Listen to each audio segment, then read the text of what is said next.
Sawadee and welcome to another academic corner here for the Funkit Pod. End of the week, time to reflect, to recap what happened in academics and higher education, what did we learn, what did we do, and so on. And this time I try to keep it a bit more topical, thematic, with a theme. And well, the theme, I already touched on it in one of my other podcasts, but not as in detail as I might do this now here, is AI, ChatGPT in particular, of course, right?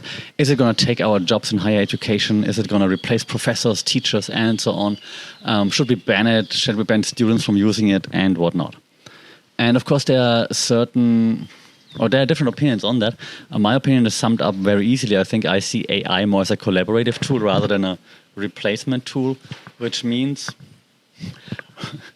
the perks of recording outside. If you're just listening, I'm being bothered by some flying insects right now. But okay, let's keep going. So my opinion is summed up very easily in this regard, which is I don't think it's going to replace us if we do our job correctly. If you do your job right, it's going to be a great tool to help. If you're not doing your job correctly, then yes, you should be worried. Like meaning, if the only assignments you give students is like to write essays, and you don't care about the quality of the essay, so just write essays, I don't care, just like several thousand words and whatever, then yes. Because to write a basic essay with a template basically is very easy with ChatGPT, right? To write a more detailed essay, more like with more depth, you have to input more specific information, which also is some kind of work. So I do see some collaborative possibilities there. Still, of course, the program would do most of the writing, yes.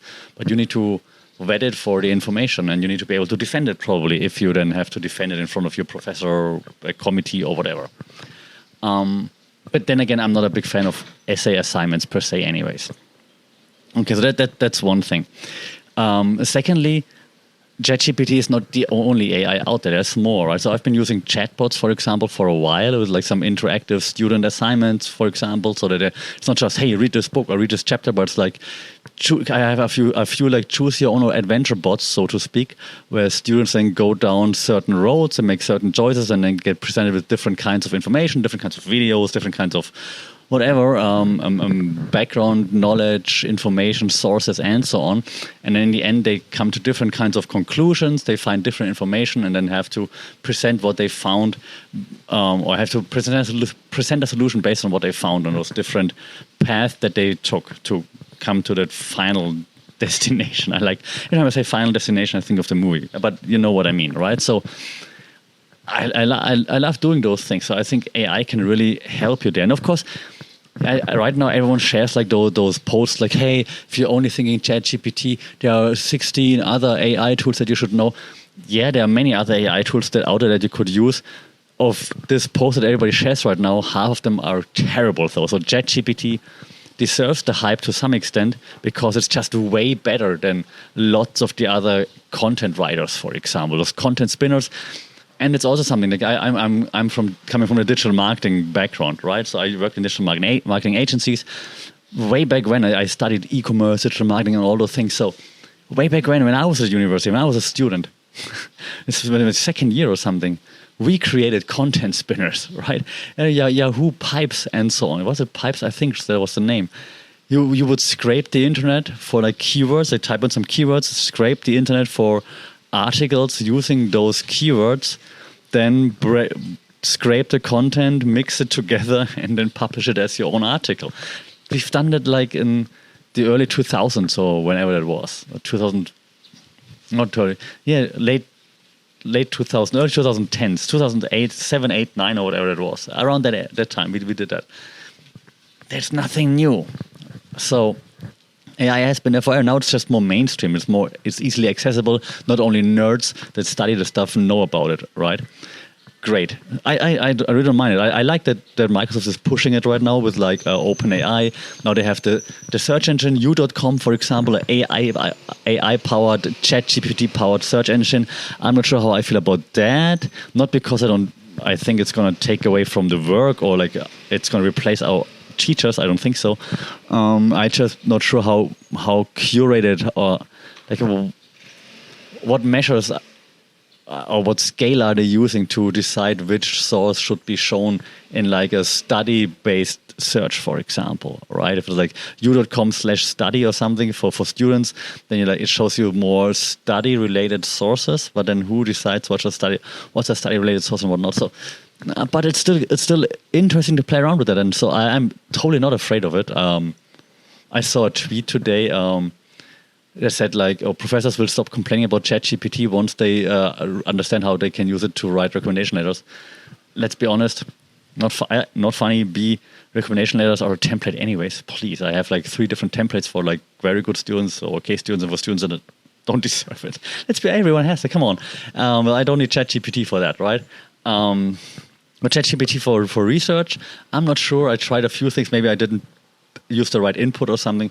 Wasn't that satisfying.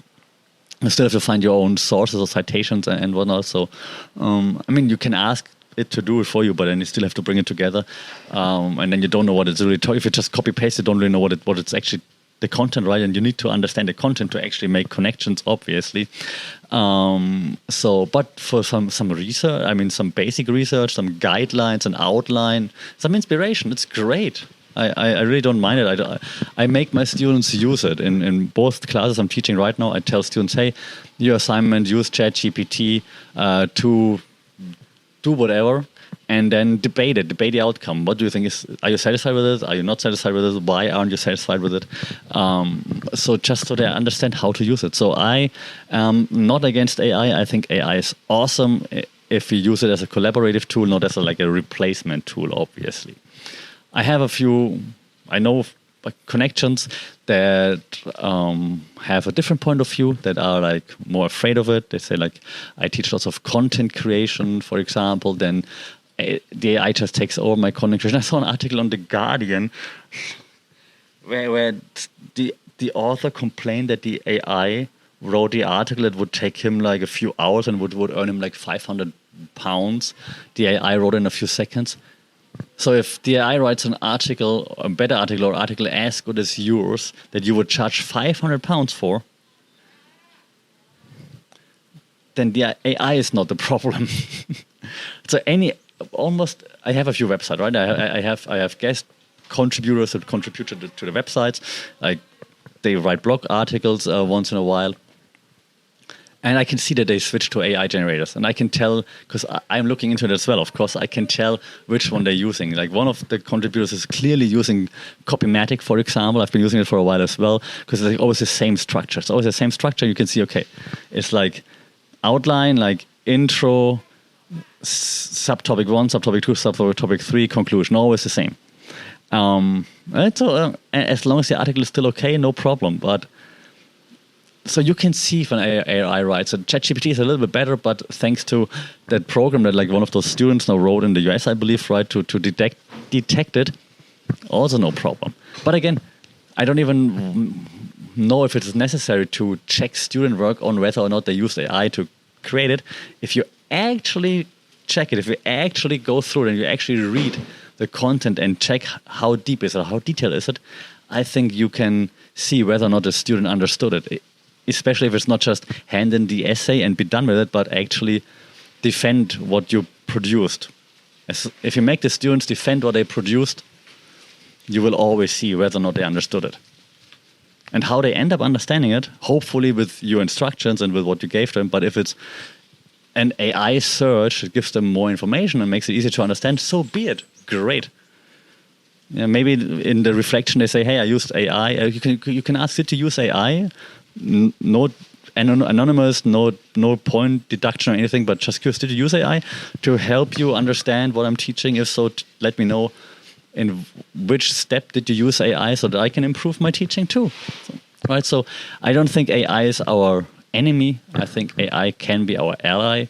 And I'm very excited to see where this is taking us. But hey, that's enough about me now. It's been 10 minutes about how awesome AI is. You might think I'm sponsored by OpenAI. And I just said Google is Google just created an AI that can create music from text input, but they didn't release it yet, apparently, according to the article I just read. So exciting times ahead. Let me know what you think. AI, cool, good, bad, ugly, scared of it, should we ban it? You're looking forward to it? Let me know your thoughts, as always, in the comments or Funkitpod on all socials or funkitpod@gmail.com. Until then, a shout out. Don't forget to like, share, subscribe. You know it, because the more people like this thing and the more people rate it, the more people we can reach, and then we have a bigger community, which would be nice, of course. So take care, stay safe. We talk soon. Sawadee Krap.